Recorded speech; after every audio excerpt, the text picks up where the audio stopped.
алыс жакындан келген туугандар, урматтуу биринчи медайымдар, ошондой эле укук коргоо кызматкерлери, кесиптештер, биздин ардагерлер, эжелер жана агайлар, ассаламу алейкум.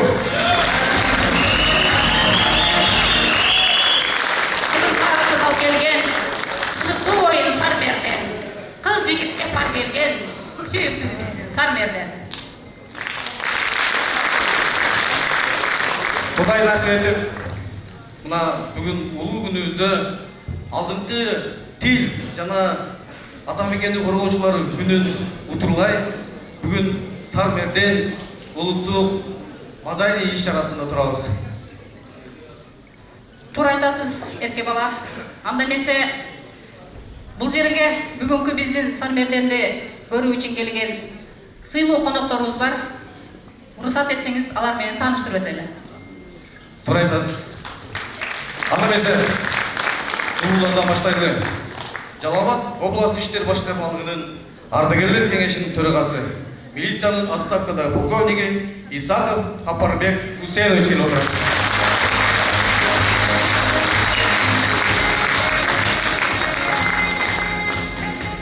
Ошондой эле Жалал-Абад облустук саламат сактоо координатору Каарманбек Кочкорбаевич келип отурат.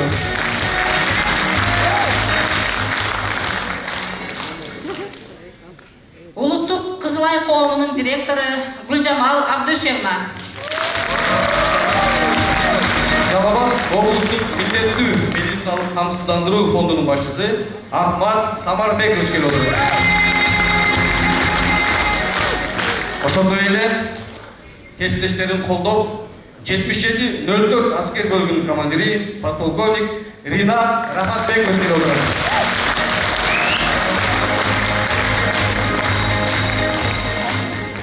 Регион телеканалынын директору, башкы директору Өткүрбек Рахманов мырза. Ошондой эле 7704 аскер бөлүгүнүн командиринин орун басары подполковник Ильяс Мамазакирович келип отурат. Жалал-Абад шаардык кеңешинин депутаты Уларкан Жакыпжановна.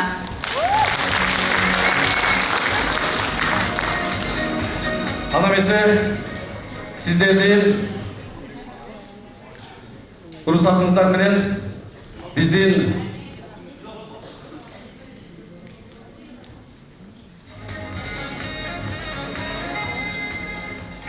Шаардык кеңештин депутаты Раматиллаева Айзат Абдыкадыровна. ошондой эле Жалал-Абад областык медициналык маалымат борборунун директору Гүлбайра Чирмашевна келип отурат.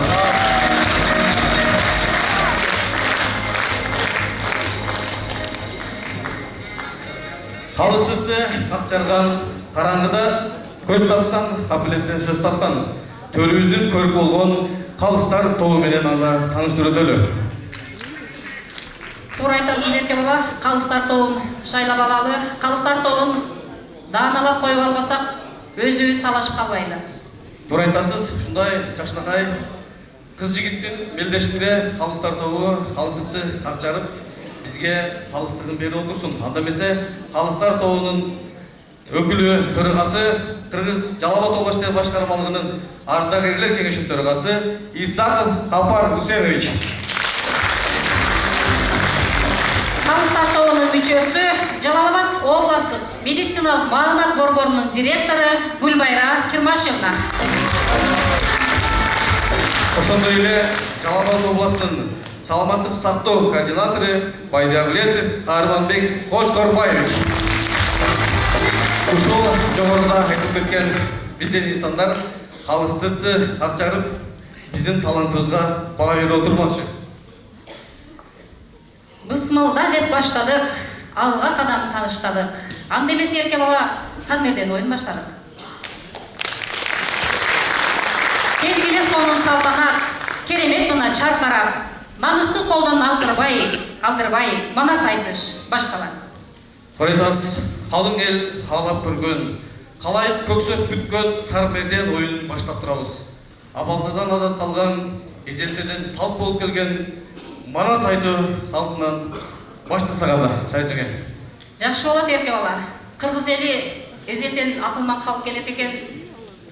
Эркектерди, мырзаларды алдыга коюп, аял киши аркада 2 кадам ийменип басып турат экенбиз. А дегенде алгач кезекти сиздерге берели. Тура, анда эмесе ордубуздан шайжеңе жайгашалы дагы, анда Сармерден орунубузду, оюнубузду баштап, алгач Манас айтууга кезекти берели. Жигиттерден болсун.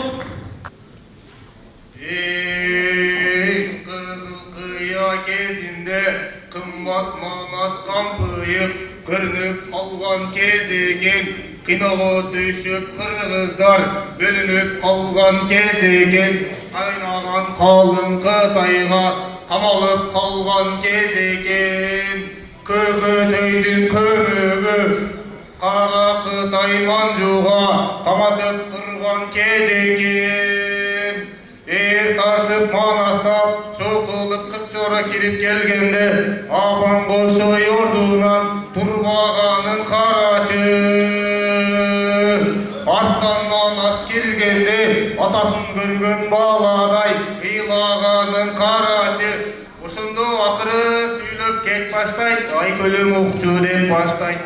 Көкөтөйдөн кызыгаш көргөнү келген экенбиз, кара Кытай манжуда таланып өлгөнү келген экенбиз. Кара Кытай манжунун албан түрлүү ери бар, алакандай кыргыздын алалбай жүргөн кеги бар. Бекбайды салып булашта бет ачарлык жери бар, чатакташпай чырдашпай дегенине көнөлүп. Манекер сунуп алалык, ат менен алдап салалык, ошентип оямон табалык. Карды Манас салганда, калмак менен Каманас чатакташып калганда, казанда этти талатып, байымызда келди кам болуп, талай дене бою чаң болуп. Көкөтөйдүн канга ашкылдыгы Манас, көбүрөөк азап иш кылдыгы Манас. Кара Кытай манжулар казанда этти талап кутурду. Бале.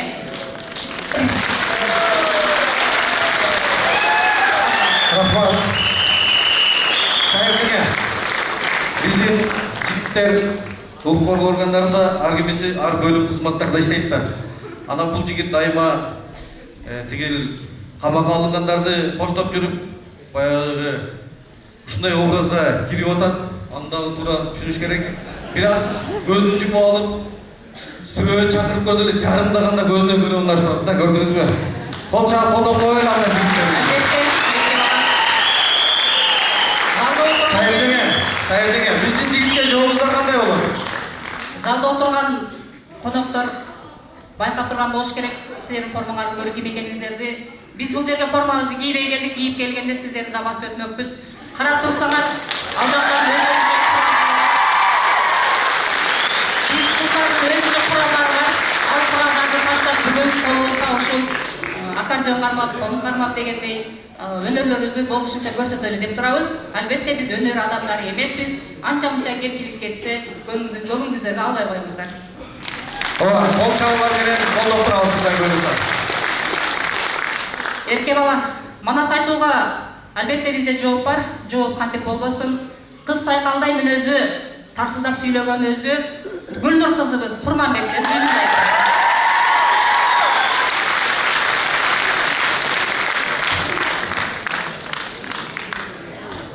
Kırgız Kıpçak elinde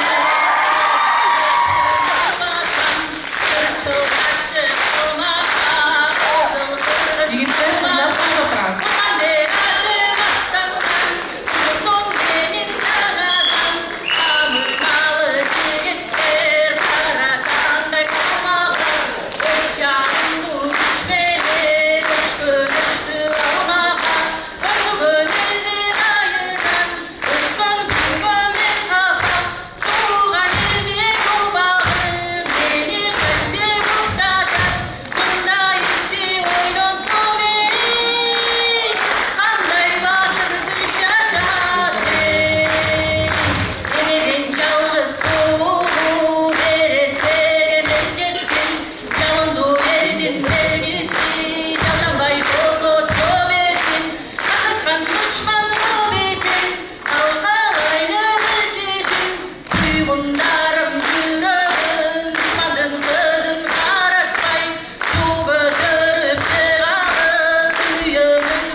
Абай балым. Жігітім қолдыға мөлтіреген көгелді мен шығайын алдыға қашырып берсең алмақтар арқамнан беріп барғыла айбалта қылыш найзалы қылыштас жарылғандай қолқылдаған көгелі қырылыш жарылғандай қызығанда чубанған қызыл қанды отырғандай асмандағы тұмандай атып шыққан шаңғандай мұндай жолдан қашқанша өлген жақсы жан қалмай бақ болып алған батырым бес қырық жігіт жақыным адамдың күнін құрчотап айтып тұрған ақыным ата баштаған тыным айбаты сүрді жақыным қырғын салып келгенде қалмақты көздай шілтеген қыраным саға бел албай қылшақтасақ билеген жүрмесек қошу жүріміз Бай балым. қошу жүреміз Oturun okşayın.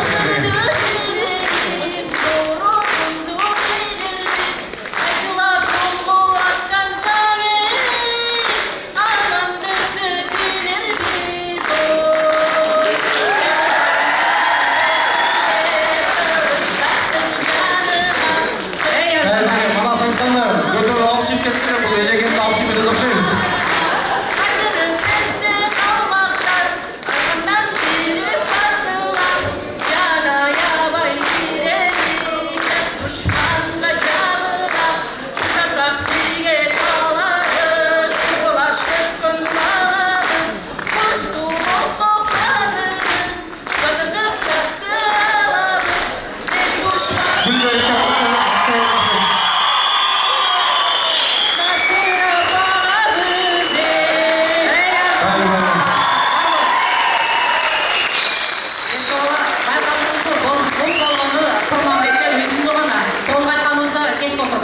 Ава шайыржаңа, мен бір нәрсені айтып белгілеп кетейін да.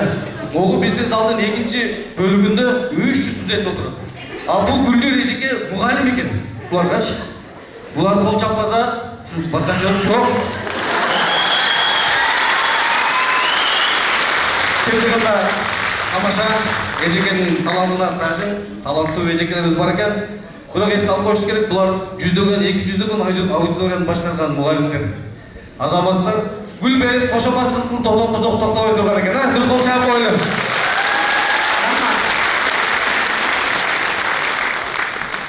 Эне тилим эчен кылым карыткан, эч ким аны өчүрө албайт тарыхтан. Эне тилим эстелигим урабас, келген жайга кеткенимде жарыктан демекчи. Анда эмесе эрке бала кезекти эне тил жөнүндөгү көркөм окууларга берели. Кыргызда кыздын аты улук, кыз сыйлабаган макулук дегенди эстеп кеттиңиз окшойт. Кезекти бизге бериңиз, баштаса баштап берели. Биздин эне тил жөнүндө көркөм окууга чыга турган эжекейлерибиз Мамашева Агзирек эжекейбиз.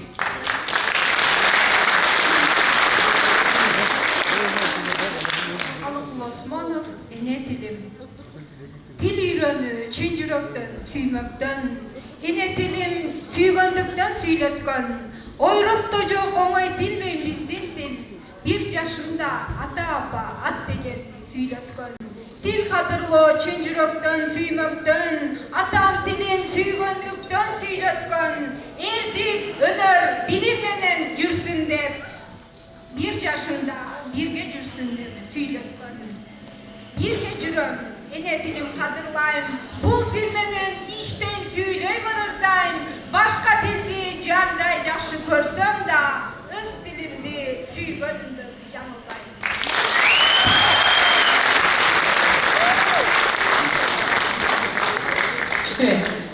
Анда месе, мен дагы биздин көркөм окуй турган жигитибизди тааныштырып өтөйбүз. Бизде да кептен сөздөн калышпаган, алга кадам барыштаган, көркөм окум таңдандырган, уксам окум кандырган. Ошондой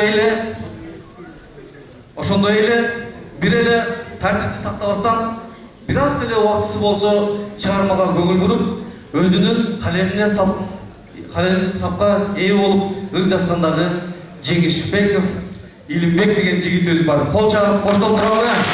Ага өзүнүн калемине таандык жаштарга кайрылуу тил жөнүндө ырын аткарып берсин. Рахмат анда Жолдош полковник. Суйкайган сулуу, ажарлуу, нурлуу.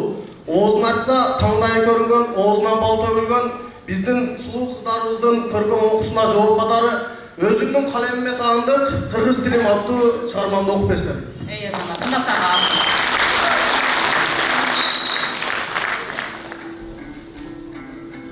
Ачып карап, тарыхты барактасак.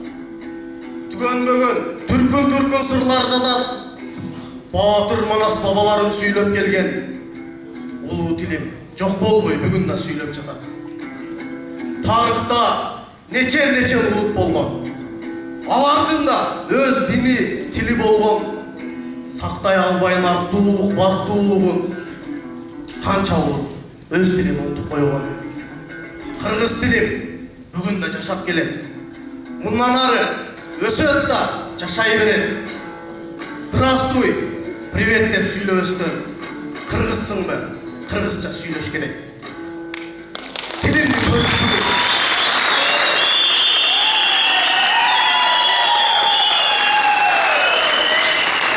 Тилимди көрүп бүгүн көкүрөк кейип турат.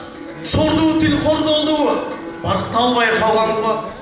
Өнүгүп өсөбүз деп чурулдайт орусчалап, өзгө бир тилде сүйлөйт, жарымын кыргызчалап. Бүгүн биз сүйлөп турсак, өз эмес өзгө тилде, улуу тил биздин тил деп айтабыз айтчы кимге? Уялгын, уял кыргыз бүгүнкү кылыгыңдан өткөрүү керек тилди, өзгөртпөй келечекке. Тил билүү керек тура, азыркы бул заманда сүйлөшөт азыр жаштар, англисче, орусчада. Сүйлөгүн колдон келсе, түркчө, кытайча, а бирок унутпагын, эне тил кыргызча да.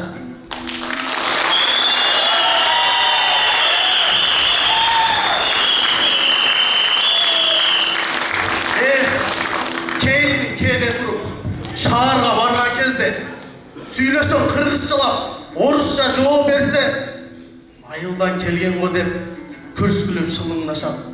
А бирок мен уялбайм, орусча билбегенге. Уялгын андан көрө кыргызча билбеймин деп. Айтасың айтчы кантип башкага кыргызмын деп. Кытайга барсаң деле нихау деп тосуп алам. Бир гана кыргыз чыгат, алдыңдан привет деп.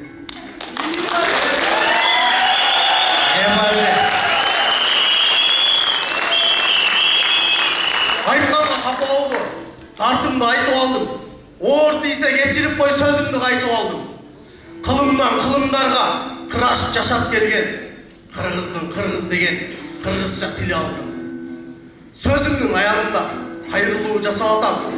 Кемиме кулак салчы кайрылды кыргыз балам. Барктайлы 3 кыл комуз, каада сал тилибизди, сактайлы мекенибиз Кыргызстан жерибизди.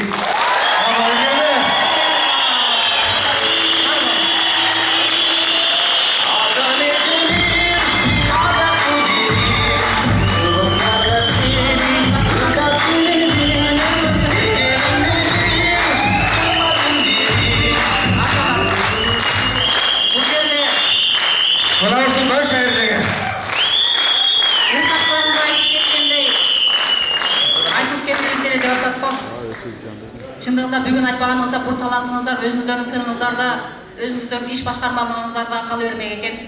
Жакшы эле келип бул жерге талантыңыздарды чыгарыпсыздар. Албетте жүрөктүн кан тамырларын титиреткен өрекет ар бир бул жердеги кыргызмын деп жүрөгү согуп турган инсандарга таасир этип болуш керек. Бул жерде туруп биз чындыгында көзүбүзгө жаш алабыз келди. Рахмат, өнөрүңөр күндөсүн баардыгы. Мына Жеңишбек Илимбектин талантына күбө болдуңуздар.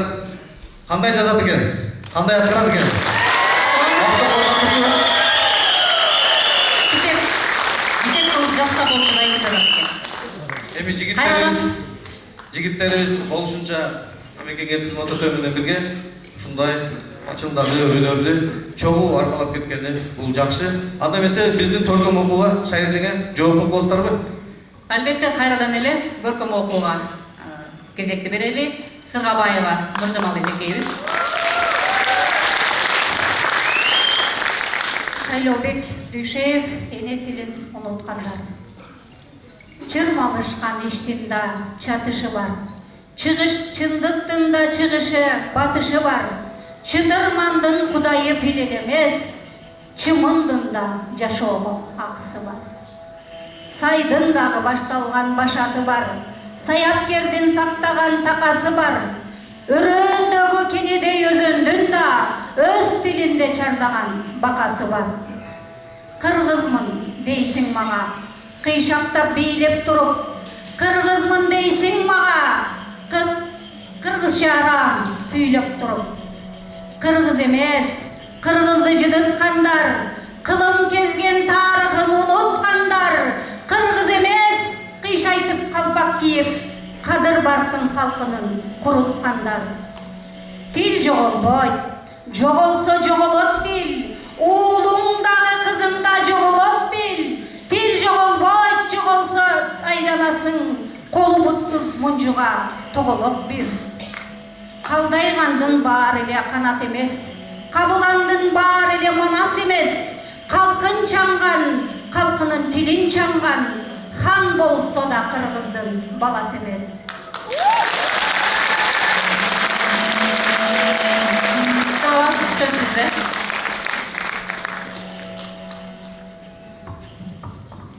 Сиздерге жооп кылып, жаштарды бүгүнкү күндө билесиздер, көпчүлүк жаштарыбыз телефон менен алек болуп, бир аз китеп окуудан алыстап калышты.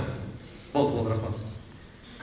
Жаштарды бүгүнкү Сармерден оюнубуздун себеп кылып, китеп окууга чакыруу менен Асан Турсункулов деген сүрөтчү, ошондой эле мамлекеттик жаштар сыйлыгынын лауреаты Эл Агартууның отличнигинин балама осуят деген китебинен кыска чыгарма окуп берүүгө уруксат этиңиздер. Жакшы болот. Көңүл ал. Чыгарманын аталышы Тазим. Орозбек Кутманалиев менен таанышып, өнөр канама чакырып, сүрөтүн тартып калдым.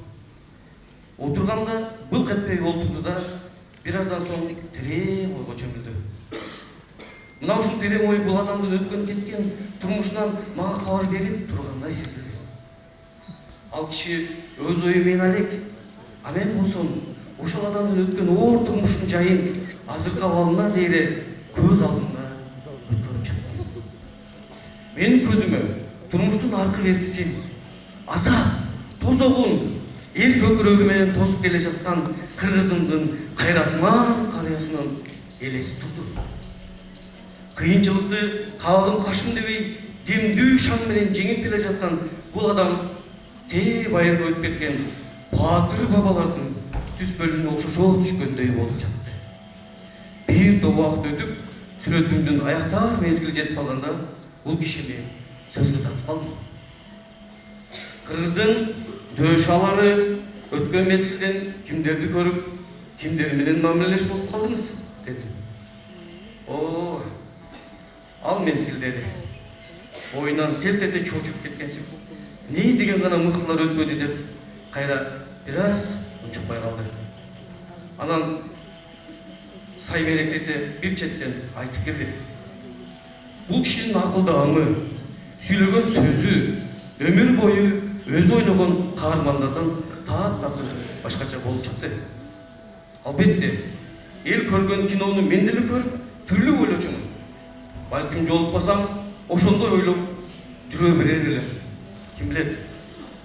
Кийин ал кишинин көзү өткөндө дейре ата баладай жылуу мамиледе жүрдүк. Ошол учурдан бери экөөбүздүн ортобузда көп сөз жүрдү. Жакшы сөз, жакшы мамиле бири-бирибизди сагындырчу болду. Бул чыгармачылыктын кудуретинен пайда болгон ата балалык мээрим эле. Орозбек атам өнөр канама же үйүмө келип калса, көпкө чейин кучагынан чыгарбай жыттап өбөр элем. Атамдын кучагынан менин да чыккым келчү эмес. Кимибиздин жүрөгү согуп турганда ал мээрим өлбөс. Экөөбүз эртең кечке сүйлөшөр элек. Ушул кишиден улуу тарыхты адамдарга кантип таазим этип мамиле жасоону үйрөндүм. Келиндин кантип алганын кеп кылып күлдүрүп кубакталчу. Киного тартылып жүрүп, бирөөнүн үйүндө убактылуу туруп калдык дейт. Кызы тим эле алтын экен. Колу колуна тийбей шакылдайт дейсиң, чайдагы бизге тамагыбызды жасап, кирлерибизди жууп берип, жардамдашып жүрдү. Ата апасына кызыңарды келин кылып алайын, менин да ойго жеткен балам бар деп тамашалап калчумун. Кийинчерээк уулумду үйлөрдө Кудамдын алдына барып, кызыңарды менин уулума бергиле десем, биздин жерге бир жолу сыйынсаң, макулдугубузду берели дешти. О, айланайын, ошол элеби дедим. Ого эле дейт. Чыгып алып тоо, талаага, короо жайына, очогуна, казанына, деги эч нерсесин калтырбай сыйынып, о касиеттүү жер, ушул үйдөн бөлөп күтөйүн деп айтып жатам, сыйынып жатам, күчүгүнө дейре сыйындым. Кокуй болду эле болду дешип бараңдан зорго токтотушкан. Ошентип кудалуу болгом деп каттырып күлүп, жакшы адамдар жетеген жерге кантип сыйынбайсың? Жерди, элди сыйлоодон өткөн ыйыртык жок. Жерден, элден айланса болот. Мен сени жаш болсоң да адамдарды асылдап, бартап жүргөнүң үчүн баламдай жакшы көрөм деп калчу. Ушундан кыянаттап ойлочу элем. Улук болсоң, кичик бол деген сөз турмуштагы окуялардан улам калган экен. Орозбек атамдан асыл акылдарды үйрөндүм.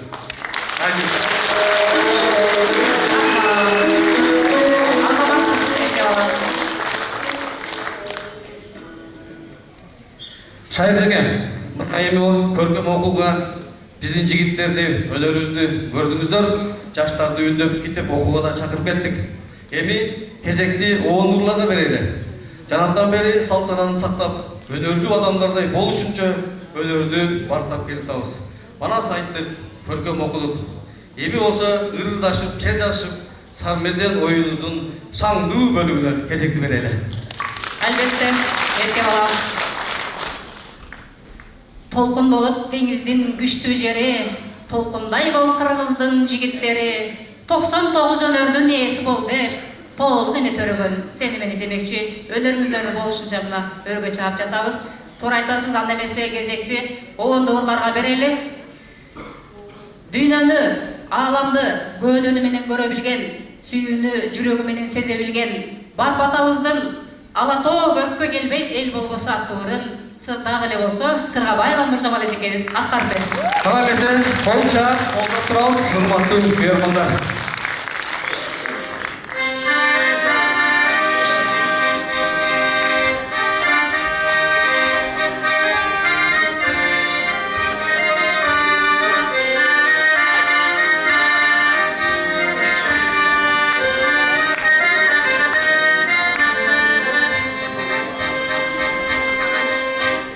Аккан суу түзгө талбайт, сай болбосо, караңгы жарык болбойт.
Санберден болбойт эгерде эл колдобосо.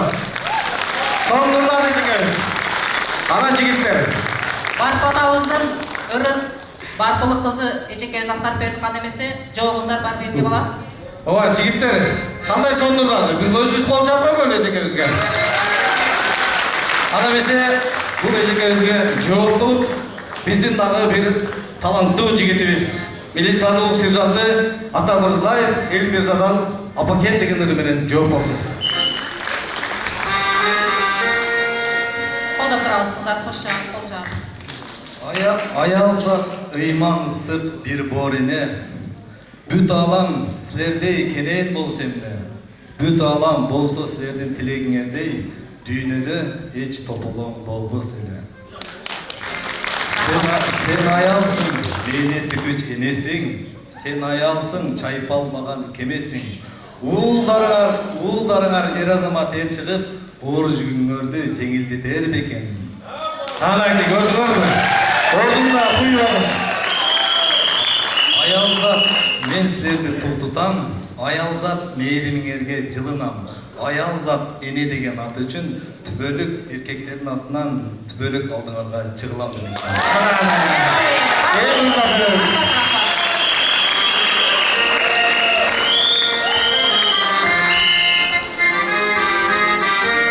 Ана колдоп турабыз. Эстеймен жаш чагымды, тил албай айтканыңды, азабымдан айтарды, ак басты чачтарыңды. Кеттим мен билим самат, күттүм ба жолун карап, кең жайып тас малыңды.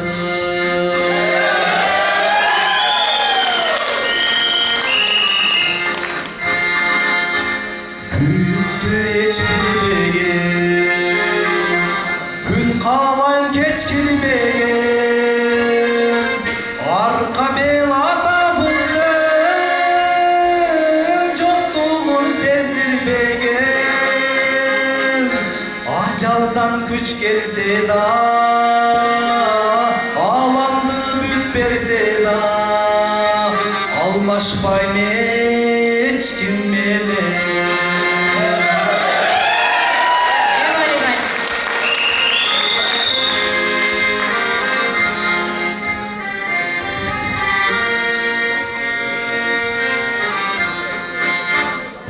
Керек караңыз, бакыт кут жамалыңыз, Кудайдан өмүр тилеп, кыйсайсан таядыңыз. Жараткан аян кылган, пайгамбар баян кылган, 5 шайтан анын.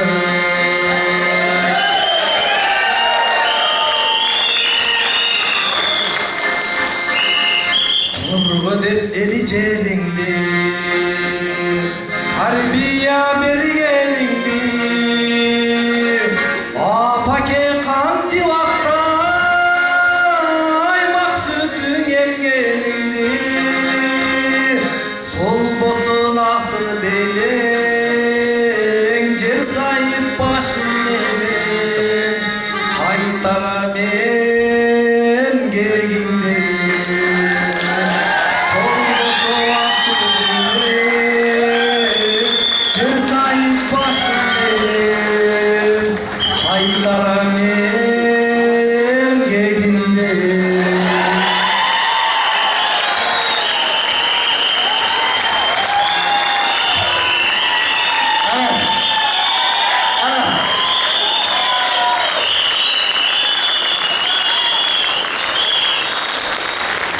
Кайыржаңа, мындай торба кийип, көмөрөбүзгө тазим эткенден кийин бир 2 мүнөтчө сүйлөбөй отуруп турушуңуз керек да.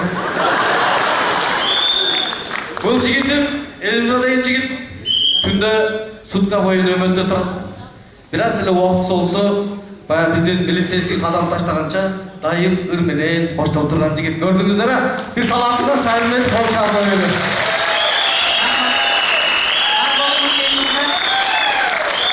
Жана айткандай ошо жигитке жетимишөөнөр азык кылат дегендей залда отурган конокторго, көрүүчүлөргө кичине бир сырыбызды айтып койгум келди. Биз даярданган жерибизде мындай жерибиз жок эле.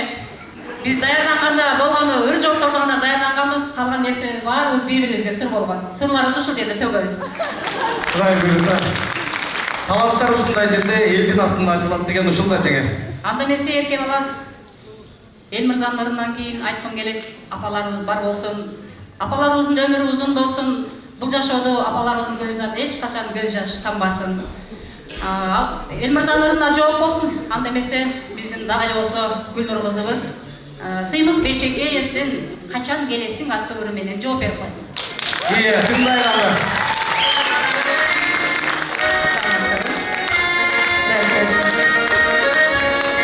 Кол жаап кошуп турабыз,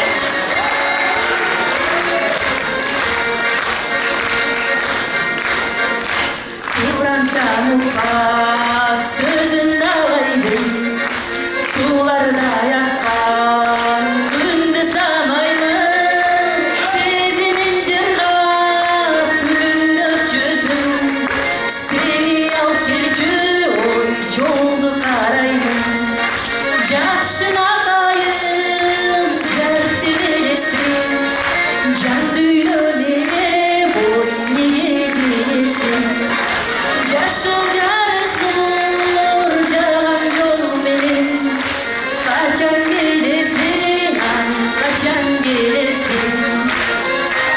Эбай, качан келесиң? Кантейин күткөн кездердин көбү, каалабай сенден өзгөнүн демин, карагым келип караның издеп, карайып барат ой көздөрүм менен, жакшынакайым жарыкты белесиң, жан дүйнө мене бай неге желесиң, жашыл жарык нур жаган жол менен качан келесиң, ай качан келесиң.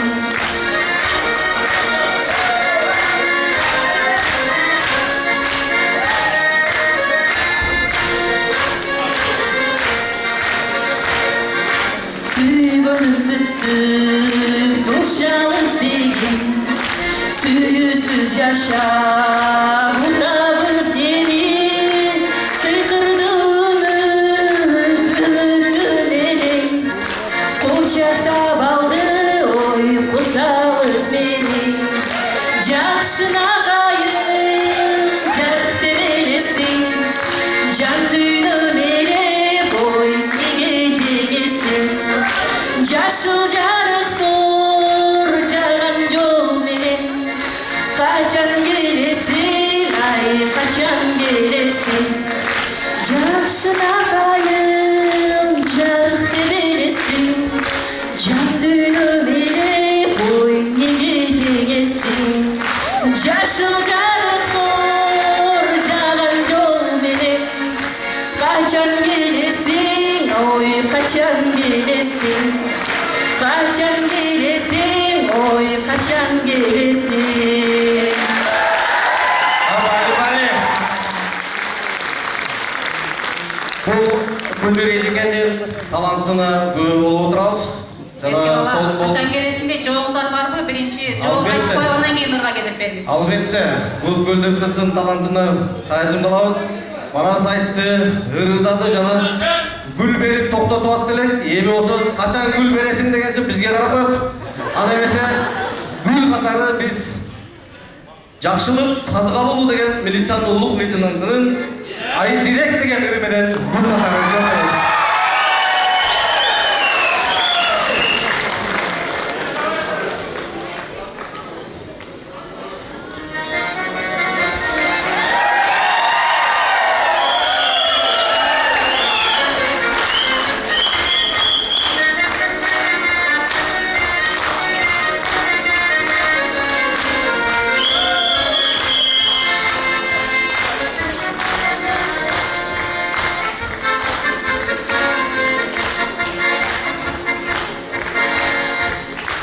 bo жүрек жарасын Қасындай бол табасын Тартыма дауа сен болдың Алтының маға жағасын Жолықса күнделе Жүрегім мұз беле Қинадың sen неге Қинадың sen неге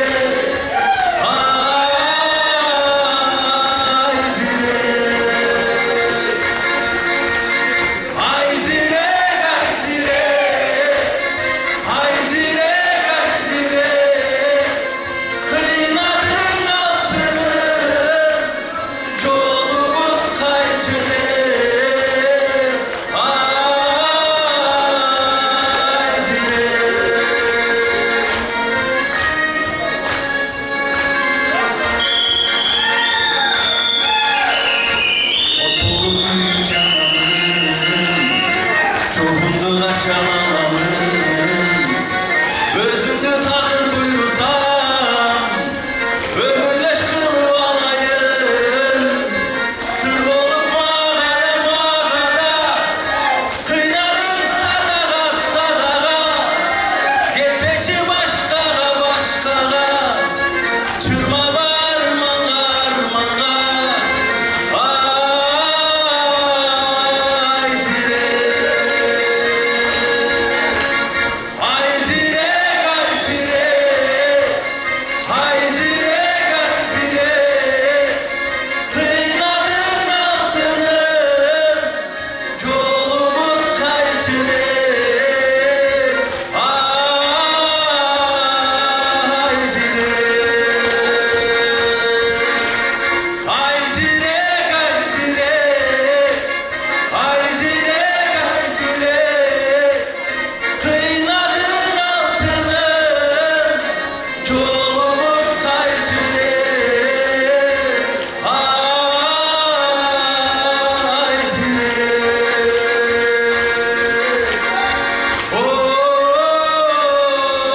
Ay zire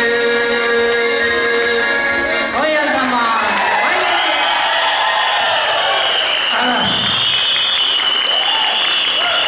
Ana.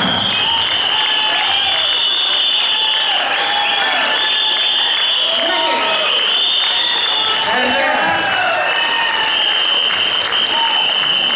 Рахмат. Шайынжыңы. Жана кайра-кайрылы качан бересиң деп гүл сурап атты эмне. Мына залдагы жигиттерге да ошо гүл берип койдум. Бардыгына. Туралы жигиттер, ана бир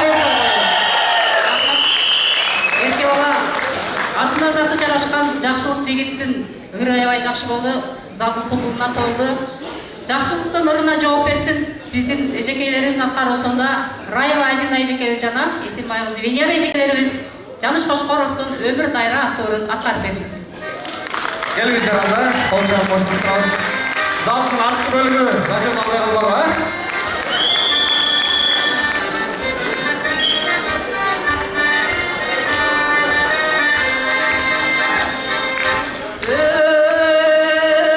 Ömür dayra Vakit var geçkenge Ötün ölüm Mağa gelsen geçken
ооба биздин эжекелер аябай жакшы ырдашты. Өмүр дайрага сүңгүп бир аз залда отургандар баарын ойго салбайт.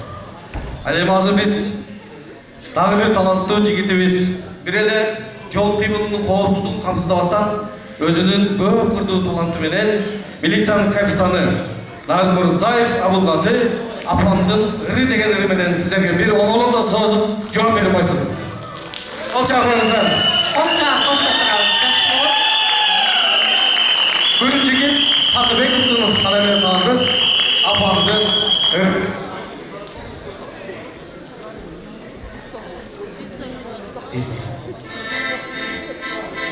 Беш менен таман астына демекчи, кулар арнап, апамдын ырдап берип коеюн. Гүлжик Сатыбеков.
Жүк болсын дегендер концертіне келгілер.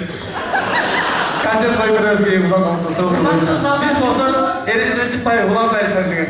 Жүктү сурануучулар ортодо калыстарга сөз бергенде ошол жерде жүк болобуз. Ага чейин бир аз сабырды залды өз эрежесин сактайлы. Эрке бала байкап турсам жигиттердин арасында мен сизге эле көз салып турам. Ким эле? Жаныбек, Алдыбек. Абылгазы деген жигит, милициянын капитаны. Башында жакшылап жекече тааныштырып койсоңуз атын азыр так айтпакмын. Абыл ырдап жатканда өзүңүздү менен ырдап ырахат алып аткандай отурдуңуз да.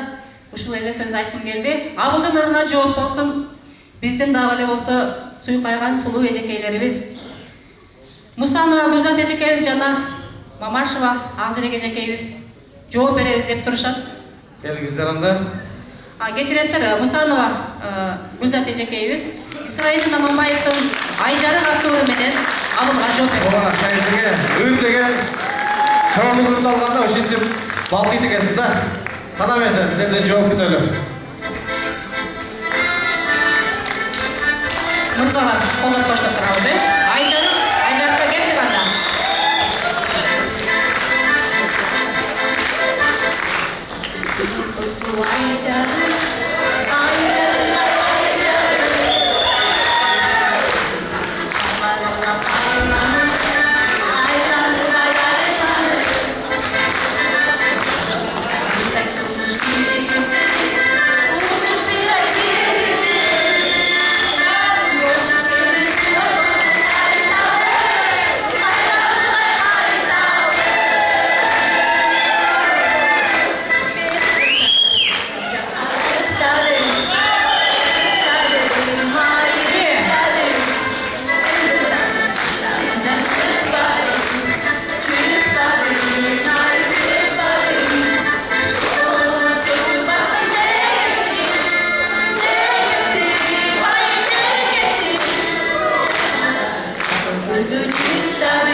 Ооба, албетте Гүлзат эжекебиз абдан жакшы ырды айткан.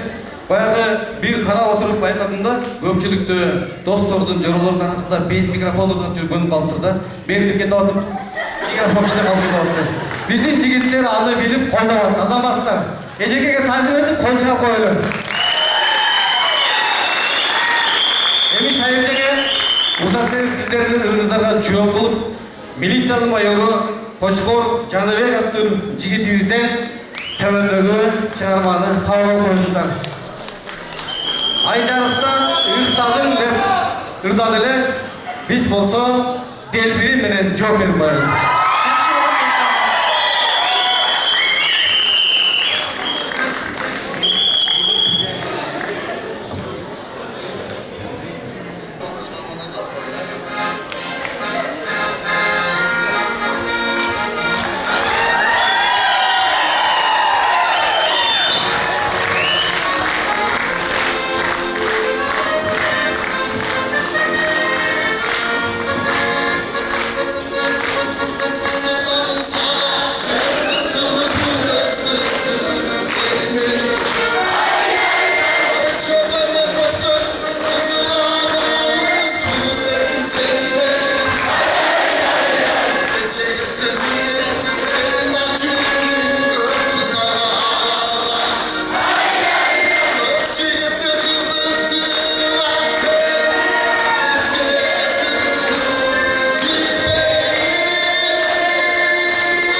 ушундай болот жигиттердин жолу. Азаматсыздар, жигиттерге, өнөрүңүздөргө таазим. Анда эмесе, эрке бала сөз сизде. Шайыр жеңе, Сармерден кыз жигит оюнубуз кандай өтүп жаткандыгын бир залдан сурап албайлыбы? Кандай өтүп жатат? Жагып жаткан болсо, кол чаап коштоп коюңуздар. Ошондой эле биринчи айланмабыз аяктап калды. Калыстар тобуна сөз берели. Туура айтасыз эрке бала. Жана айткандай эле калысты как жарган, кабилеттен сөз тапкан, караңгыда көз тапкан калыстар тобубузга сөз берели. Бизди карап тыңдап отурасыздар. Эки тарапка болгон бааңыздарды берсеңиздер, анан биз экинчи айланмага өтөбүз.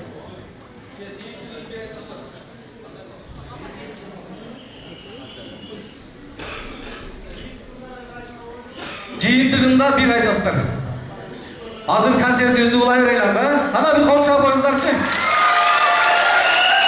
Шайыр жеңе, калыстар тобу өз оюн айтышты. Аягында жыйынтыктан Калыстар бермекчи тобу болсун. эмне десе, биз албетте макулбуз. Жана айтып коет го, ырдын узуну, сөздүн кыскасы жакшы дегендей, акырында бир жыйынтыктап бериңиздер анда. Макул. Анда эмесе,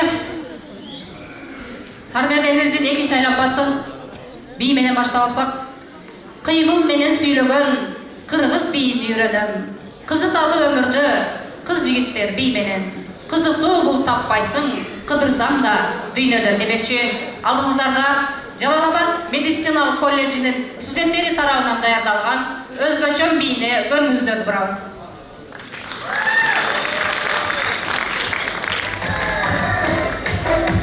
Küçük kızlarımızdan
жашнакай талчылыкта эйлеп уралып силерге бийдалыкты көрсөткөн кыздарыбызга бир жигиттер кол чаап койбойлубу? Эрке бала, анда эмесе Сармерлерибиздин экинчи айланмасын улуттук каада салттардан бир көрүнүшкө берсек, кыргыз эли кыз балага өзгөчө аяр мамиле жасап, башка бирөөнүн бирөөсү деп сый көрсөтүп, үйүндө төрүнөн орун берип багып келишкен экен. Ошондон калган кеп болуш керек. Бөкүрүнө гүл такканбыз, көлөкөдө бакканбыз, күн көрсөтпөй бакканбыз, күмүш сөйгө салганбыз деген сыяктуу сөздөр. Мына ушул сөздөрдөн кийин кезекти кыз узатуу салтына берели. Туура шайырчыңа жана дагы мен ушул салтыбызды утурлай атайын чыгарманы изденип жүрүп, кызды кантип кудалашкан жеринен дагы чыгарма окуп бердим. Азыр эми ошол учурда кызды алып кеткен учурда назарыңыздарды турмакчыбыз. Бүгүн эрке бала тамаша иретинде тамашалап узатып атабыз кызыбызды, бирок чындыгында узатчудай болуп калдык. Келгиле, кудагыйлар, келгиле, төргө өткүлө. Келип калыңыздар, келиңиздер. Кудалар. Тугандар, өткөндө кудагыйларым келип, каада салты менен кызыма сөйкө салып куда түшүп кетишкен. Бүгүн алып кеткени келиптир. Келгиле анда, каада салтыбыз менен кызыбызды узатып койсок. Келе кой кызым.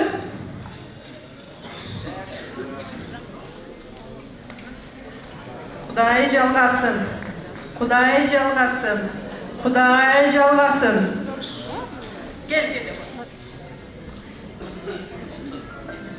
Кудай жалгасын. Мен кызыма өзүмдүн насааттарымды айтып коштошуп алсам. Айланайын кызым, мына бүгүн 5 көгүл чачың жайылып, 2 өрүм чачка өрүлүүдө. 2 өрүм чач бул 2 адам биригип түтүн булатуу дегенди түшүндүрөт кызым. Кызым, барган жериңе бактап, очор бачар болуп, агарып көгөрүп, барган жериңе жылуулук тартуулаган сүйкүмдүү келиндерден болгон кызым. Жеңекеңди, бизди уят кыла көрбөгөн кызым. Кайын журтуңду сыйлагын кызым. Жаманын жашырып, жакшысын ашырган келиндерден болгон.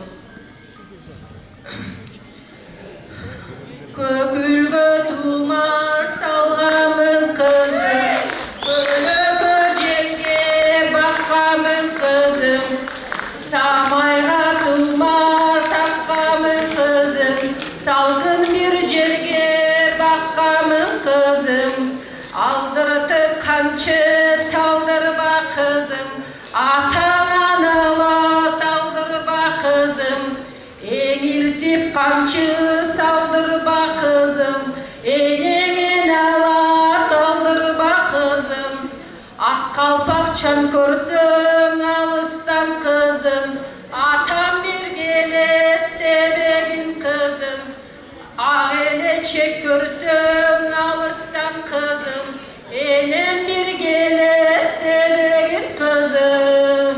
Бактылуу боло кой кызым, айланайын кызым. Жеңекеси, сен да ушул кызыбыз кичинеси убагында келдиң эле, биз менен кошо тарбияладың эле. Келип кеп кеңешиңди берип койсоң кызыкеңе. Атылтып камчы салдырба кызке, атаңан алат алдырба кызке, эңилтип камчы салдырба кызке, энеңен алат айттырба кызке, тулга бою жаксаң бир кызке, түндүгүңдү түшүрбө кызке, түтүнүңдү өчүрбө кызке, жаман жакшы сөз улсаң кызке, күлүп жүрүп кечирген кызке, элдин берген баардасы кабыл болсун ардагым кызке. Кызке барган жерге бактап, көшөгө көгөрсүн, өсүп кошконуң менен кошо кары. Кудагы, биздин кызды көрүндүгүн берип көрүп алыңыз. Көрүндүк сиздерден айласын. Келиңиздер. Алыңыздар көрүндүк.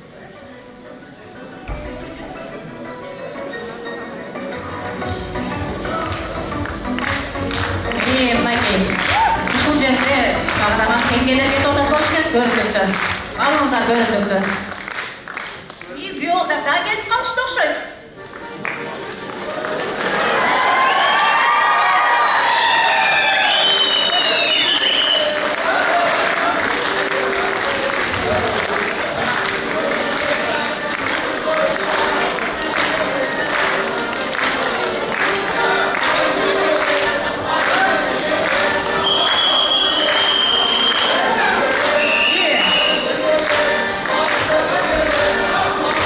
Той башталды. Той болгон кандай жакшы.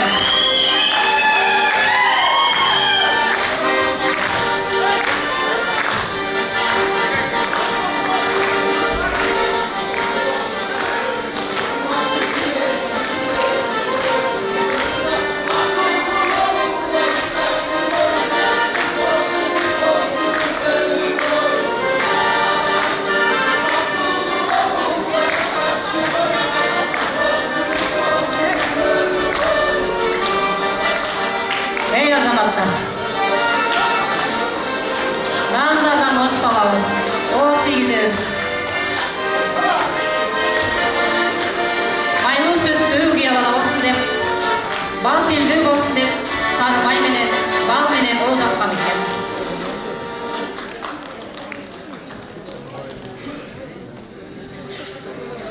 Жете тасымыз тектүү жерден кыз алып, куда күтүп, өзгөккө жетип отурат. Кудагы жол алыс. Рухсат берсеңиздер, келинибизди алып жолго чыксак кантет? Макул кудагый. Анда келиңиз чоң экеси, чоң энеси көкүрөк күчүк болгон небереңизге акыл насаатыңызды айтып, батаңызды берип койсоңуз. Белгиле анда, алаканын жай чырагым. Берекем, элиңе энелүү бол, калкыңа калалуу бол.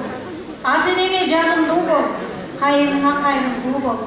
Айылыңа абройлуу бол, алганыңа жайдары бол. Бешигиң алдыңдан түшпөсүн, башыңдан бакытың кетпесин. Максатыңа жетип, бактылуу бол айланайын. Амин. Барган жерден бактап кызым, колоңтодон оту көчпөсүн кызым.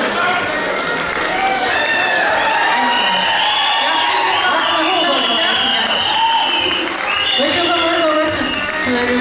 болсун, бактылуу болгула. Барган жеринен бактап айланайын. Шайыр жеңе, ел аузында дайым айтылып жүрөт го. Же болбосо жакшы калуу тилек айтарында минтип айтышат. Ушул милиция менен больницада Кудай сактасын деп го. Мына эми милиция менен больница бириктүү келе бересиздер. Туура айтасыз, эрке бала. Силер мекен сакчылары, эл коргоочулары болсоңуздар, биз деген өмүр сакчылары, ден соолук коргоочулар экенбиз. Анда эмесе тойда болду, тойдун эртеси да болду. Тойду бакылдашып отурушуп макалакка айтышалы анда. Шайыр жеңе, уруксат этсеңиз, азыр бардык катышуучулар ордоруна келип отургучакты 1 мүнөттүк тынугу алып, биздин Элмирза деген жигитибиздин дагы бир талантына көңүл бурсак. Макул эрке бала. Сиз айткандай болсун анда, бир аз макала капты тындырып туралы. Ассаламу алейкум, ак калпак кыргыз эл аман. Алмадай бала чагында ушул кесиптештер менен тең өстүң, ушул кесиптештердин баары тең аман. Конокторду чакырган, ушул барбы театрдын ичине батырган, Жаллабаддын пейлинде экенин жер аман. Миң жолу рахмат айтамын, амандык тилеп жатамын, кашыңарда турган мен аман.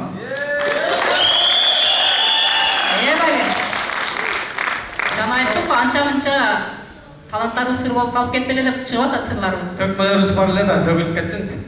Ассаламу алейкум, кесиптештерим аманбы? Силердин атыңарда мен чыктым, медайларга айтып саламды. Убакыт чиркин экен, ушул тил жөнүндө ырларымды бул жерде айта албай, бул жерде куру каламбы? Ой, кесиптештер караңылачы, булардын аппак болуп кийинип келип туруп, булардын алтындай болуп турганы. Мен буларды, мен айтсам, атагы кеткен алайга, даңкы кеткен далайга, булардын турган турушун караңылачы, Курман жандатканын урпагы.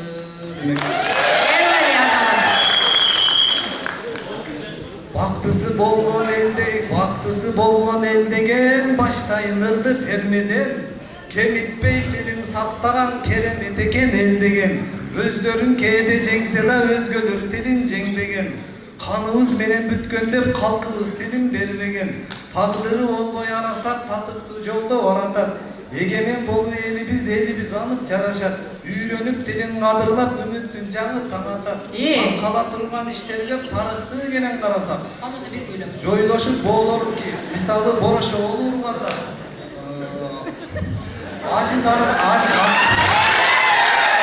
Acılarday düşmandın askeri gelip kırganda kalıptı. Kılımda Kırgız tilimiz kalıptır esen mındayda. Karaylap tosup borondu kança til öldü jogoldu. Kırgızdın karaylap tosup borondu kança til öldü jogoldu. Turmuştun tatal jolunda teleman kalışı moy bu. Jergemiz Kırgız жерinde жетилip kayra toroldu. Egemen erkinlik alıyor elimiz enetil kayra olmalı. Çıngızkan çıkkan çıkıştan çırkıratıp var kurulkan. Enzerinin dilin tarıхын естегиз kılıp tanışkan. Eli da erkin tili da oşondo dağı buyukkan. Orguştap çıkkan Kırgız dil oşondo dağı tuyukkan. Öldürse kayra örçügün, solutsa kayra kölkügün. Kudret algan enetil, Kudayдын bergen merdinin. Takdırdın aşıttavanın, taybay begelet bettinin. Keremet bolgan enetil, kemibey gelet körkünün. Sulardan dil ötüptür, köldördün kövün keçiptir. Andağı düşman akırı, artın gözdey getiptir. Erulan Kırgız tukumu, enetil menen göçüptür. Bölünüp kalbay tarıhta, bugünkü günge jetiptir. Halkıma kural jaraktay, kazına vargırman astay. Akkalpay eğilim uğuşkan, ayjında uksata jaşpay. Çoyke balıp keldi bek. Çoyke balıp keldi bek. Sağınbay menen sayakbay. El ır tөгүп келген мекке. Колча болсо токтобойт. Колча болгон.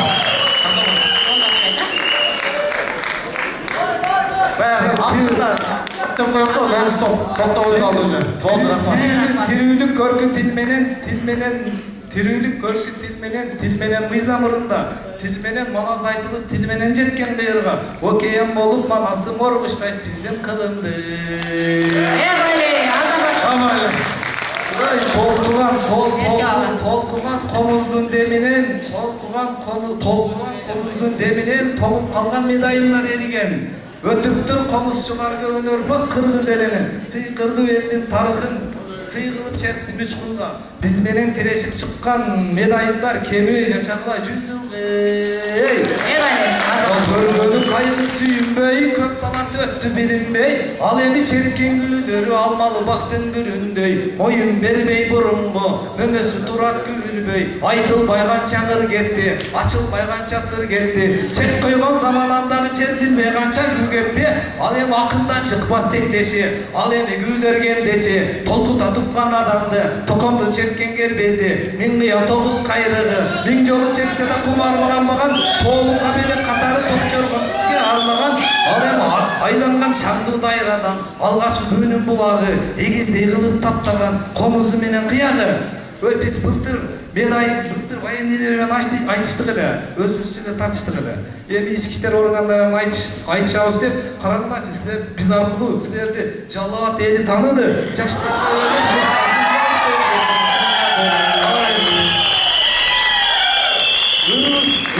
ырыбыз дагы бир болсун, динибиз дагы бир болсун, тилибиз дагы бир болсун.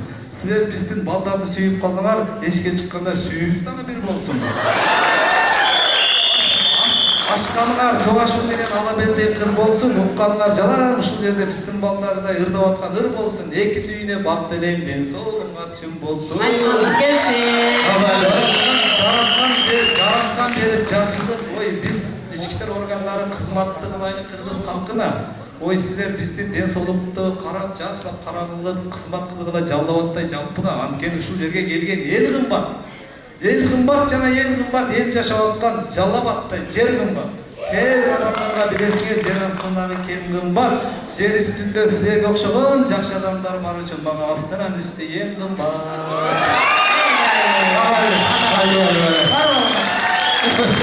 Урматтуулар, комузду иши чеккен жок көрдүңөр, Орток чендеги болду деп атканда көзүнө алуу туткучу көрүнүп калды окшойт. Non stop өтүп кетти.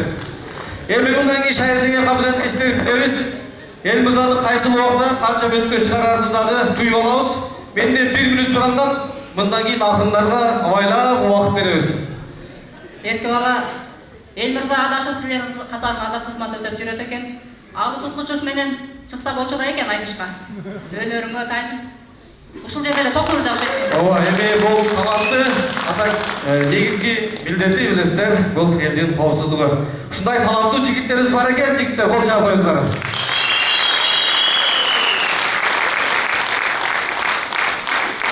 Анда эмесе кезеги менен келе жаткан макал лакап айтышууга берели. Эл мырзага эми жооп берели.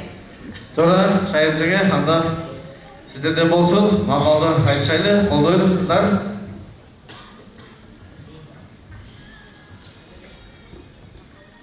Өнөр алды кызыл тил. Баланын тили апа деп чыкканы менен атанын тарбиясын алат. Ким эки тил билсе, ал эки адам. Тил, таттуу турмушту бузат. Ачуу тил, таттуу турмушту бузат. Сүйүлгөн да тил, күйгүзгөн да тил. Баш kesmek бар, тил kesmek жок. Адамдын даңкын чыгарган да тил, тырпын чыгарган да тил. Улут болсоң тилиң менен улутсуң. Жакшы сөз жан кейтет, жаман сөз жан кейтет. Буттан чалынган турат, тилден чалынган турбайт. Адам тилинен табат дейт. Тили жумшак, аш жейт, тили катып, уш жейт. Тил кылычтар. Алганы болот, бермейдин, атканы болот мергендин. Эркек үйгө шашса, аял жакшы. Аял үйгө шашса, эркек башчы. Бассаң бутуңа медиат бол, сүйлөзүңөр тирегенден этап болгула. Азаматтын жакшысы мырза бирде кул. Аргымактын жакшысы чапса күлүп, сатса кул дейт мырза. Жакшы. Ажаан аялың болгончо, ажаан итик болгон жакшы. Адамдын көркү, адептүүлүктө, жигиттин көркү адамгерчиликте. Кыздын үйдө кыл жатпайт. Алайын деп жутумба, ач көздүктүн белгиси. Жулайын деп жутумба, журт бузардын белгиси. Аякшы кыз эртерээк эрге тиет, жаман кыз кыскараак көйнөп кийет. Эски бай аянчаак келет, жаңы бай мактанчаак келет. Аялы жакшы болсо күйөөсүнүн жакасын агартат, жаман болсо чачын агартат. Алган ери жарашса кара катынан кылат дейт жигиттер. Эстүү аял таап сүйлөйт, эзме аял каап сүйлөйт. Кайсы элде жүдөө көрсө зайыпты, ошол элдин уулуна кой айыпты. Дастан менен терменин кайырмасы болбойт. Аял менен шайтайдын айырмасы болбойт. Жогамат азгыруу болсо, алганы мээримдүү болот. Алган жарың жарашса, ал абийириң өрнөгүң, алган аялың жаман чыкса, айынеңди көргөнүң. Аялыңа акылды балам жок жерде айт. Балаңа акылды адам жок жерде айт. Басмайылдын кыскасын тарткан билбейт ат билет, жакшы адамдын кадырын тууган билбейт жат билет. Көптөн жигит болсаң, көп сүйлөйт. Чечен жигит, эп сүйлөйт дейт жигиттер. Ат алсаң минип ал, аял алсаң сүйүп ал. Бир тапса баласы атасына бак конот. Койнуңда жатып билинбейт, катындан өткөн душман жок. Жакшы кыз жакадагы кундуз, жакшы жигит көктөгү жылдыз. Ал жаке кызга, жал жаке күйөө жолгат. Жамандын бир өнөр артып жата калып коркутат. Заманына жараша күлкү, токоюна жараша түлкү дейт. Айтолгонун билбейт жигит. Жигит болгонун билбейт окшойт. Тушумда турган жигит мырза. Кыз кезинде баары жакшы, жаман каттын кайдан чыгат? Байге бетпес күлүктүн жүрүшүнөн билинет. Ашык болгон жигиттин күлүшүнөн билинет. Кыздын төрүндө болгончо уулдун убагасында бол дейт. Жигиттин сөзү өлгөнчө өзү өлсүн дейт мырзалар. болмасын өзін сүзбөзі бұқа жігіт үзбейді. Ізінен қайтпайды. Батыр сөзінен қайтпайды.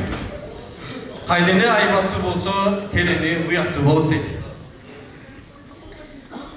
Ағасын ұрса, балаңыз атасын ұрам дегені. Ежесін чапса, балаңыз енесін ұрам дегені.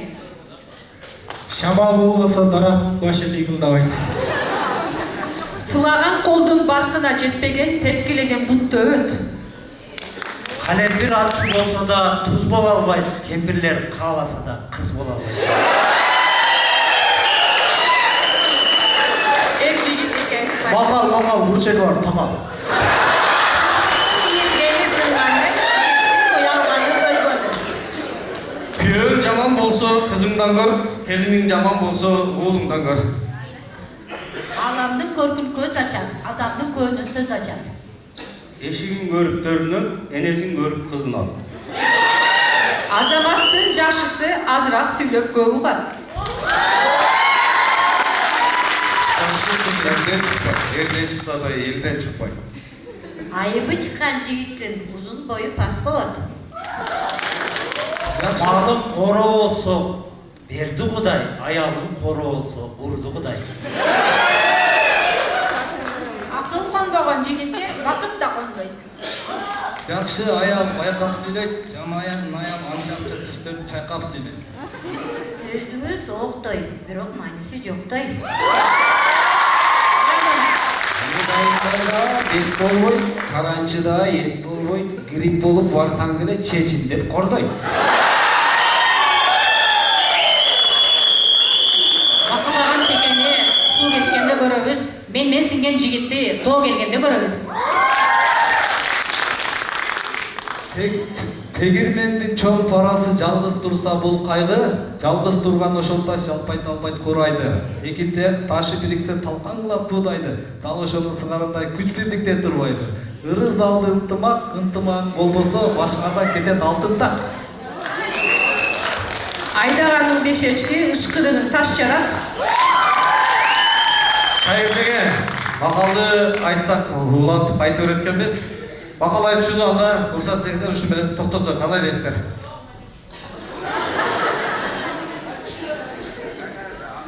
Қыздарыбыз айта беребиз дейт. Бирок ушул жерден токтотпосок болбочудай болуп калды. Жана эле жакшына той болгон, тойдон кийин макалдан кийин дагы бөлөм болуп кетпесин. Ооба жеге, болбосо эл көрүп турат. Мақал айтышканда да, төгүшкөндө да эл мырзаны чыгарып койсо, мына баардыгыңарды ушул жерде езип турат. Эрке бала, Сармерден оюну чынында жана айтып кеткендей эле кыз жигиттин жарыш оюну. Анда эмесе ушул жерден макал айтышууну токтоттук дагы, андан ары макал айтышуудан кийин элдешели, келдешели, кечиришели, эки тараптын аткаруусундагы дуэтерга берели кезекте. Макул, Кайыржеге жакшы болот. Жигиттер анда коштоп туралы. Тамашалуу болсун. Кошулуп коштоп турабыз,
Бул биздин Адилет жигитибиз менен Гүлдер эжекебиздин ушундай жашнакай дуэтине дагы бир кол чаап коштоп койсоңуздар.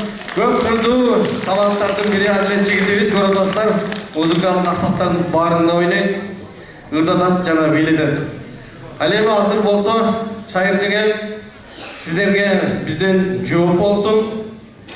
Биздин улук лейтенант Бекболсун уулу Баястан менен элге таанымал болуп калган төкмө акын Элмирза жигитибиз Чаткалдын тоосунан жооп берип койсун.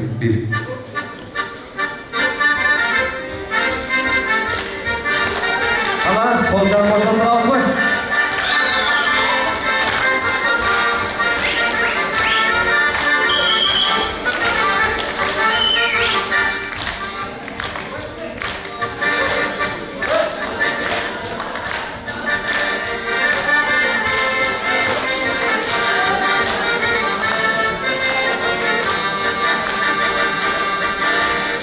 Çakaldım tosun aşkanda Çarrımın kapta osmanda Saçımda sıla uyumadın sen çadırda uçakanda Çadırda uçak, çadırda uçak, çadırda uçak Çatkanda ben jakşı görüm, jakşı görüm, jakşı görüm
Азаматсыздар, Эрке бага анда Баястан менен Элмирза Чаткалдын тоосун ачканда, экөөлөп урдап жатканда, бөлөкөлөп жатканда биздин кыздар дагы экөөлөп жооп беребиз деп турушат.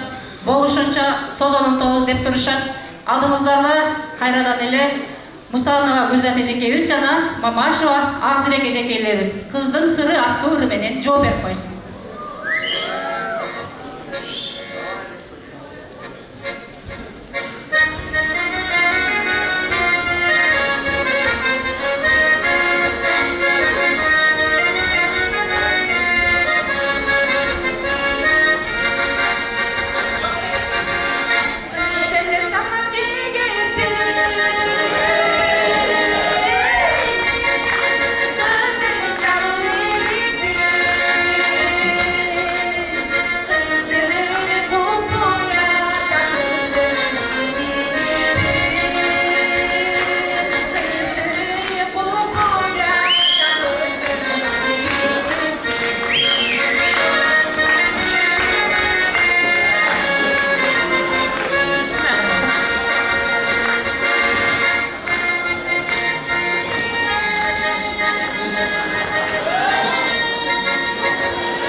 эрке бала. Хайыр жеңе.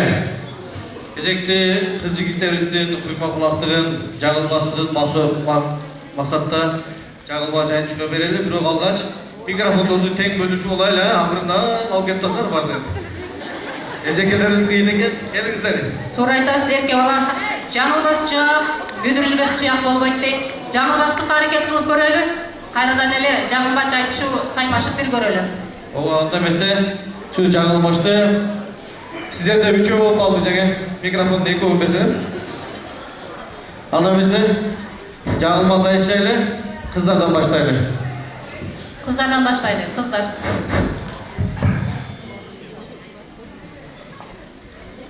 Кыздар, жаңылбач айтуунун эрежесинде бир эскертип коелу. Биринчи шашпай айтабыз, экинчисин тезирээк айтабыз, үчүнчүсүн болушунча эле жөө куугандай патратып айтабыз. Аппак агыргай агынай алсам дейм, акыйда таската шатаны арманай азабы аз эмес алиштин аркан. Ушул жайы уя. Жеңелердин аркасында өзү бардыгы. Биздин эң жайы ушул, азыр тезирээк болот. Баштаганда эле ракетага салып алдыңарбы?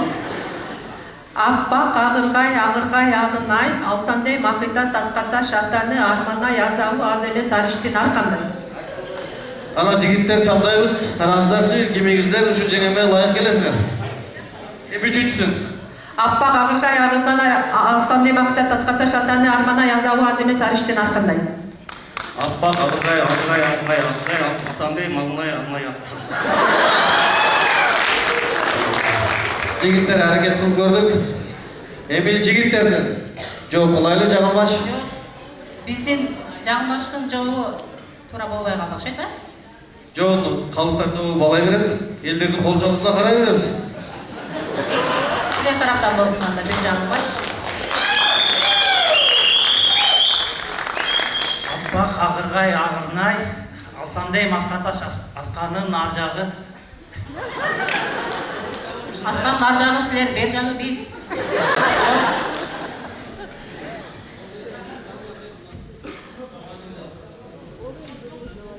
Жооп жок экен. Анда кыздар кулак салалы, жигиттердин жаңылмачын көптөшүп, топтошуп кайтарганга аракет кылалы.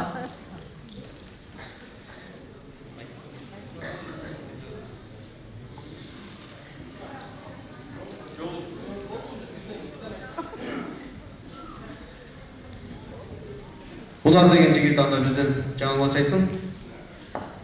Ээрчигендер ээрчигендер ээрчигендер менен ээрчигендер айтыштыгы. Же ээрчигендер жеңөп, же ээрчигендер жеңөп. Ана ээрчи көргүлө эми. Кыздар ээрчишели. Дагы эки рет кайталайсызбы? Да, кайталап коюңуз. Сөзү толук угулбай атат, шашпай бир жакын кармап тур. Ээрчигендер ээрчиди деп, ээрчигендер ээрчиди деп, ээрчигендер айтыштыгы. Ээрчигендерди ээрчигендер жеңөп, же ээрчигендерди ээрчигендер жеңөп. Же бизге ээрчибей эле коесуңарбы? Жеңебиз, болсо жеңебиз. Ээрчигендер ээрчибегендерди ээрчиди деп, ээрчибегендер ээрчигендерди ээрчиди деп. Ээрчибей эле койгулачы. Ээрчиштик. Ээрчибегендер эшикке чыгып келебиз дейби? Анда сизде да болуп калат, а? Бир болуп калды. Экинчи жаңылбач. аракет кылалы, кайталап, жооп кайтарып, уят болотбуз.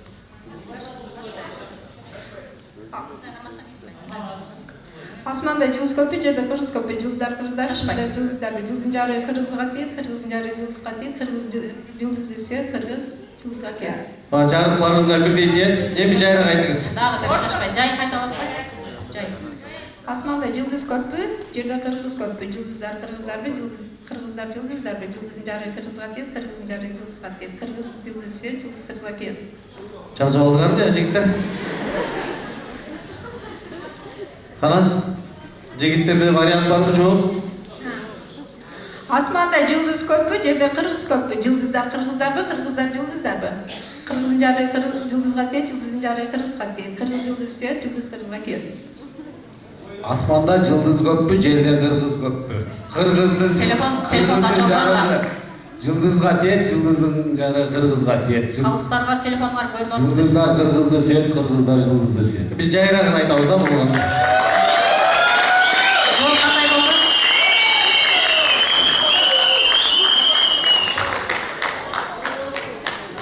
Биз тапшырма берип койдук эле, ким лекцияны жакшы жазган болсо дароо жазып туруңар депчи. Жооп берип атат. Бул жердеги кыргыздар асмандагы жылдыздар деген жаңылмашты туура тапты жигиттер, бирок уюлдук телефондун жардамы менен. Бул телефон, не телефон. Жаңылмаш айтылды, жооп бердик, ана эмесе. Биз да айтайлыбы? Сиздер да таап аракет кылып көргүлөчү. Илим Көйкөлгө көк чөп жакшы, көктөн көк чачты. Көктөмдө көчөр чөп чапты, көчөр чөптү көк чапты, көчөр көк чөп чапты. чөп жаап жүргөн жигит да. Жайын. Көйкөлгө көк чөп жакшы, көктөн көк чачты. Көктөмдө көчөр чөп чапты, көчөр чөптү көк чапты, көчөр көк чөп чапты. Ана силерге кыр тамгадан беле. Азыр кыш мезгили чөп чаппайбыз. Çöptü çapmasana sözünü tapıla. Azamат Elin. Kol cevap oğlan. Köykölgön köp çöp çakşı. Köptön köp çaktı. Köptönde köçör çöp çaptı. Köçör çöptü köp çaptı. Köçör köp çöp çaptı. Cengiler çöpkö çıkmagan bozullar tabi albaysınlar mı hocam? Köykölgön çöptü köp çaptı. Köp adamlar çöp çaptı. Daha bir yol sekin cay ayıttırayım daha bir yol ha. Köykölgön köp çöp çakşı. Köptön köp çaktı. Köptönde köçör çöp çaptı. Köçör çöptü köp çaptı. Köçör köp çöp çaptı. 4 yol ayttık. Mikrofon menен жең аракет кылып көрүп. Көктөмдө чөпкө келген бирок биз чаппадык дейт жеңелер. Кыскасы çöp çaptı, çöp çapпагандарды мага чыгаралы жигит. Улбай калды. Жеңе, мен Элмирзабай котпоңуз, Элмирзабай котпоңуз. Төкмөлүккө бербейли. Дагы бир болуп калды, жаңылмашыбыз. Бул жаңылмаштын жообун таппай калдык. Анда эмесе эрке бала жигиттериңизге айтыңыз, кулак төшөп тыңдап турушsun. Тыңдап туруп, жаңылмаштын жообун тууралап кайра беришsin. Жаңылмашты өзүм айтайын. Тотунун кокусуна, коконун оозусуна, чеберенин чебичине, кыштынын мыштысына, улардын улагына, коконун кочкоруна, соконун соолугуна, койчунун колу тийбейт, кишилер муну билбейт. Эң жай болду. Кол жаап койлу. Аябай өзүң жаңылмаш кеп. Айталаңызчы, өзүңүз шаташып калбасаңыз болду эми. Тотунун токтусуна, коконун козусуна, чеберенин чебичине, улардын улагына, кыштын быштысына, коконун кочкоруна, соконун соолугуна, койчунун колу тийбейт, кишилер муну билбейт. Азамат. Üçüncüsünü айтайынбы? Тотунун токтусуна, коконун козусуна, чеберенин чебичине, улардын улагына, кыштын быштысына, коконун кочкоруна, соконун соолугуна, койчунун колу тийбейт, кишилер муну билбейт. Азаматсыз жеңелер. Şaircek hazır жаңылмаш мал жөнүндө болду. Мал жана малчы жөнүндө. Негизи айтып коюшубуз керек. Биз аял кишилерге жаңылмаштан теңеле албайбыз. Любой эркек билет, үйгө 1,5 кичине кечигип келсеңер, үйгө келгенде жеңемдин колу бөйрөккө тагылганда бардык сөз жаңылмаштан, туурабы? Жаңылмаш боюнча албетте аял кишилер кыйын болуш керек. Сиздерге жаңылмашыңыздарга таазим. Шайыржеге Эрке бала жооп жок. жаңылмаш айтышуудагы жоопторду биз жакшылап жана калыстарды шайлап алганбыз, өздөрү таразалап турушат. Анда эмесе биз кезеги менен кайрадан эле жагымдууларга кезек берели. Туура жеге.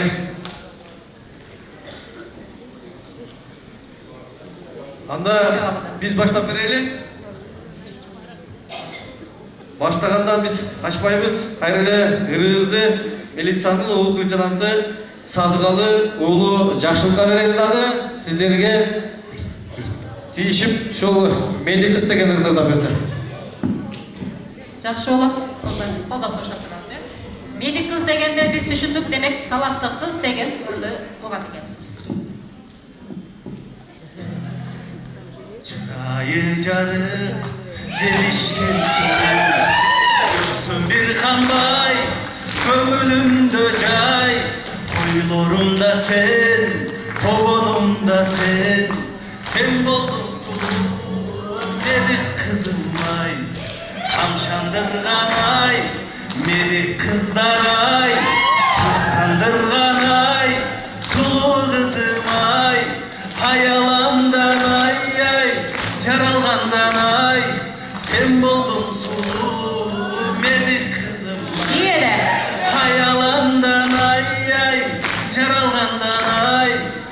boldun sulu medik kızım ay. Şamçıraktay sen köyü ölçmөгün, bolgonun sizge harına ötöyün. Ak suyumda sen aman bolgun dey, acarına senin arbalık kelin. Kamşandırgan ay, bilir kızlar ay, sultandırgan ay, sulu kızım ay. Hayalandan ay ay, caralgandan ay, sen boldun sulu medik kızım ay. Hayalandan ay ay, caralgandan ay, sen boldun sulu medik kızım ay. Kalem kaşların çelişken canım, öpsün bir kanbay gömülümde cay. Huylarımda sen, obonumda sen, sen boldun sulu medik kızım ay. Tamşandırgan ay, dedik kızlar ay, sultandırgan ay, sulu kızım ay. Hayalandan ay ay, çaralandan ay, sen boldun sulu medik kızım ay. Hayalandan ay ay, caralandan ay, sen boldun sulu medik kızım ay. Eyvallah. Azamatsız. Karay geldi. Laki biz medik kızlar менен Сарбердинге чыктык деп ырдыдагы бурак алып, medik кыз деп силердин сулуулуңарга суктанып ырдап турган чагыбыз. Ана эмесе шайыр жеңе жооп сиздерде. Жооп бизде, албетте. Эрке бала, жана эл мырза комуз менен төгүп жатканда айтты эле, биз чыгып анан силерди эл таанып атат деп. Азыр эми ушундай эле тазим бизге эркениңиздер билинип турат. Ким аркылуу ким таанып жатканын эл өзү баалап турат. Анда эмесе Албетте. Жаныбектин Сулуулук жакшылыгына сактайт. жооп болсун биздин чолпон жылдыздай сулуу, жүзүндө жылдыз нуру, Эсенбай кызы Венера кызыбыз жолуккан кандай жакшы аттуу менен жооп берип койсун. Тыңдап баштап туралы.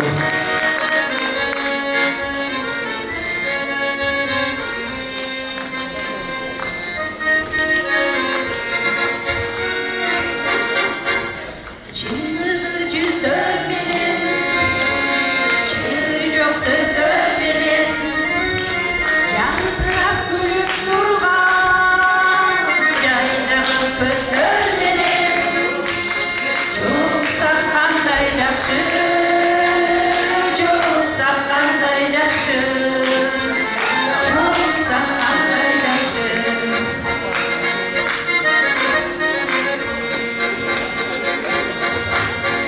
Sağlıktan жүрөк менен, эң жакшы тилек менен. Учакта деген ысык, кубаттуу билек менен. Көрүшкөн кандай жакшы, жолуксак кандай жакшы, жолуксак кандай жакшы.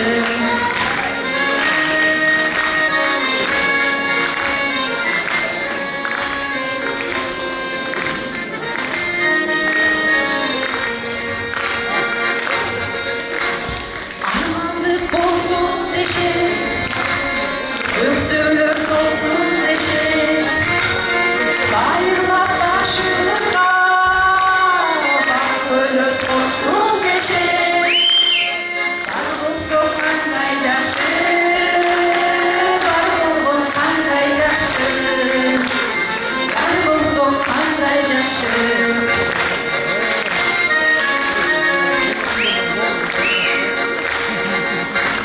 Öyle dönüp olur, ıldıyda çölüp olur. Tuğanlar cay duruşta, jakşılık sebep olur. Çoluksak kanday jakşı, çoluksak kanday jakşı, çoluksak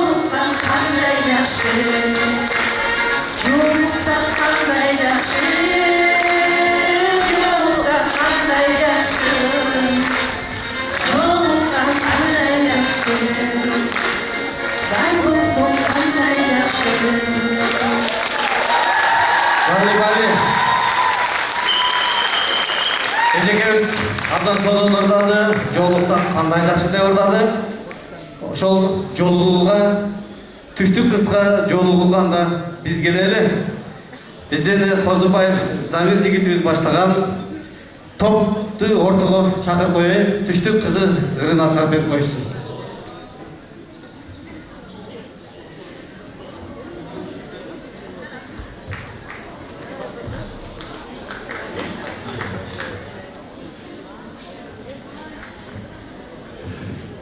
Мына сага. Жана Санберден башында мактап кетти келет 99 өнөрдөн ээси бол деп, жигитке 70 өнөр азык кылат деп, мынакей өнөрлөрдү эми байкайбыз. Түштүк кызы карындашым Садагова дейт кыздар, колдоп коштойт. Венера деген жолуна жолугуп, Сатаевдин Түштүк кызына деген результаттар берди.